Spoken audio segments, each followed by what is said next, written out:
लोकसभा चुनाव से पहले सभी राजनीतिक दल जहां अपनी तैयारियों में लगे और किस तरह सत्ताधारी पार्टी यानी भारतीय जनता पार्टी को तीसरी बार सत्ता में आने से किस तरह से रोका जाए, इसको लेकर सभी विपक्ष ने इंडिया गठबंधन बनाया है, जिसमें देश के तमाम राजनीतिक दल एक हुए हैं और सभी विपक्ष के लोग भारतीय जनता पार्टी को तमाम मुद्दों को लेकर घेरने का काम कर रहे हैं। चुनाव से पहले जाति जनगणना एक बड़ा मुद्दा रहा है और विपक्ष लगातार जाति जनगणना की मांग कर रहा था। उत्तर भारत से लेकर दक्षिण भारत तक ओबीसी जातियों का काफी दबदबा है। जाति जनगणना की मांग कर्नाटक में भी तेज हो गई है। यहाँ भी करीब 42% ओबीसी है और उत्तर भारत के राज्यों में भी ओबीसी समुदाय की आबादी करीब 45% के आसपास है। इसी को लेकर विपक्ष जाति जनगणना के मुद्दे को धार देने का काम कर रहा है, लेकिन चुनाव से पहले नीतीश कुमार ने अपने तर्कश से ऐसा तीर छोड़ा जिसमें भारतीय जनता पार्टी उलझ कर रह गई है। नीतीश कुमार ने बिहार में जाति सर्वे कराकर देश की सियासत गर्म कर दी है। नीतीश कुमार की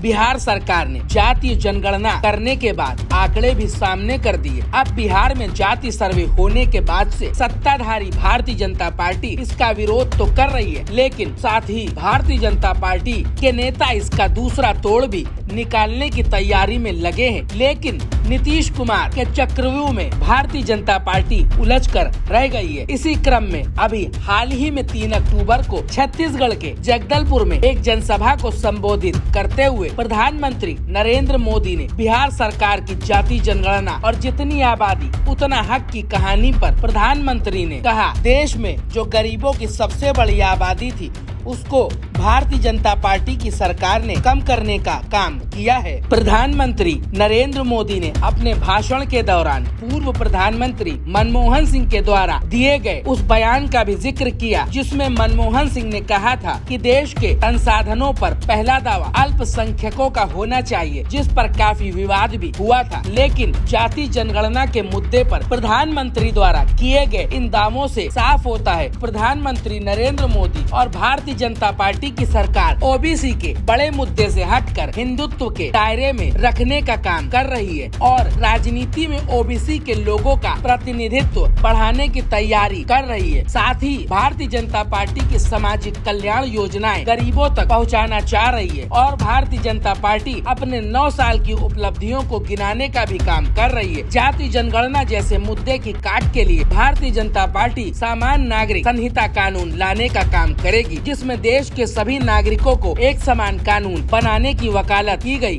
इस कानून से देश में सभी धर्मों समुदायों के लिए एक समान एक बराबर कानून बनाने की वकालत की गई है। भारतीय जनता पार्टी 2014 में जब सरकार में आई थी, तब से ही यूसीसी को संसद में कानून बनाने पर जोर दे रही थी और भारतीय जनता पार्टी का एजेंडा रहा है। विपक्ष के कई नेताओं का मानना है कि बिहार सरकार ने जो जाति सर्वेक्षण कराया है, तो कहीं न कहीं ये मंडल बनाम कमंडल की राजनीति के दूसरे चरण की शुरुआत हो सकती है और इस राजनीति से भारतीय जनता पार्टी को अपनी हिंदुत्व की कथा को बेचना थोड़ा मुश्किल हो जाएगा। हालांकि अब जिस तरह से नीतीश कुमार ने जाति सर्वे कराकर भाजपा के लिए चक्रव्यूह रच दिया है और मोदी सरकार के लिए मुश्किल खड़ी कर दी है, अब भारतीय जनता पार्टी इस चक्रव्यूह से कैसे बाहर आएगी? क्या जाति जनगणना का कार्ड बनेगा सामान्य नागरिक संहिता कानून, या फिर भारतीय जनता पार्टी अपने हिंदुत्व वाले एजेंडे को लेकर एक बार फिर सत्ता में वापसी करेगी?